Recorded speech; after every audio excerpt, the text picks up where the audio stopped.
Hindi kinailan ni Raymart Santiago na humarap sa ilang pagsubok ang pamilya nila ni Claudine Barreto. Pero sa press conference ng bagong Kapuso show na Home Sweet Home, ipinagmalaki ng aktor na nalampasan nila ang mga ito sa tulong ng pananalig sa Diyos. Ang Star Bites sa atin ni Aubrey Carambel.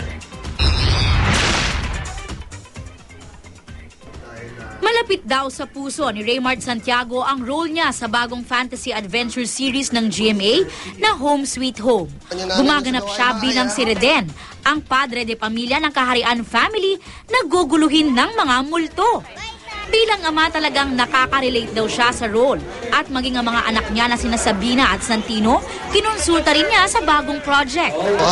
Totoo niyan, yung habang binubuo tong storya na to, tumulong din sila sa pag-conceptualize. Tinanong ko sa kanila kung anong mga gusto nila mapanood, ano bang gusto nyo panood sa daddy mo.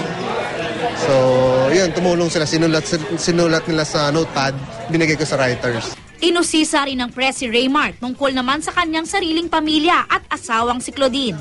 Hindi naman ikinaila ni Raymart na tulad ng ibang pamilya ay dumadaan din sila sa mga pagsubok. Hindi naman tayo perfectong tao. Process. Nandiyan pa rin na nagsisimba kami. At hindi pa rin namin nakakalimutan, 'di ba, ang Diyos. Pero may mga pagsusubok, 'di ba? At nandun pa rin. Dasal.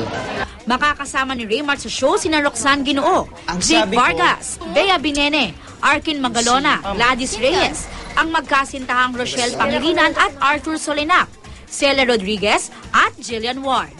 Ako po dito si Jessie, anak po ni Tito Raymart at ni Tita Roxanne. Magkakaroon po ako ng doppelganger. Doppelganger? Ano yung doppelganger? Parang gagaya po sa akin. Okay. Na yung mukha ko po pero bad siya. Tapos sisikain niyo po yung family namin. Yung Home Sweet Home, I own the house. Ginagawa ko sila masamang tao, but in the long run, ginawa ko sila mababait. Aubrey Carambel, GMA News.